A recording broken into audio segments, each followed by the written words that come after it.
Après 27 ans de pouvoir, le président Blaise Compaoré a démissionné ce jeudi 21 octobre alors que le Parlement devait examiner le projet de loi portant modification de la Constitution.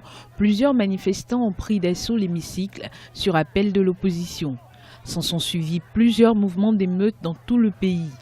La foule rassemblée sur la place de la Nation a salué le départ du président qui est arrivé à Yamoussoukro en Côte d'Ivoire ce samedi. On ne voulait pas d'une victoire en demi-teinte. Ce n'était pas possible qu'il reste. Parce que, avec déjà le sang versé, qui vient s'ajouter au sang qui a été versé, le sang de Sankara, de Norbert Zongo, pour ne citer que ces deux-là, et le sang de la trentaine et plus de nos compatriotes qui a été versé hier sur le sol du Burkina, on ne pouvait pas accepter que Compaoré reste. S'il restait, ça aurait été une déflagration dans le pays. Parce qu'il aurait pu continuer à s'accrocher davantage.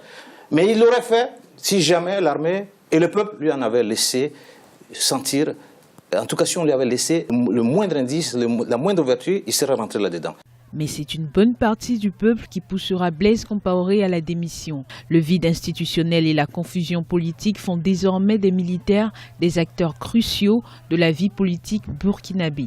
Alors que jusqu'ici, nous avons une belle image. Nous avons une belle image d'un pays en situation insurrectionnelle, une population qui n'accepte pas la transformation donc de ses règles de transmission du pouvoir, un président qui constate une situation d'une façon ou d'une autre, on l'a sans doute aidé à l'accepter, qui démissionne. Et en définitive, jusqu'ici, tout va bien.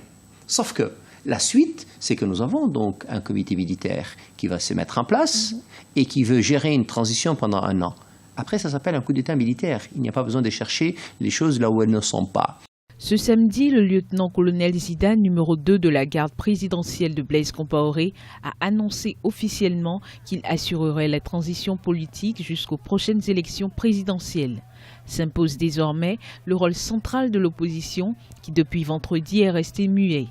Au Burkina Faso, les sentiments sont mitigés. Si pour certains, avec le flou constitutionnel, cette révolution garde un goût d'inachevé, d'autres craignent une autre gestion militaire à l'image de l'ancien président Blaise Compaoré.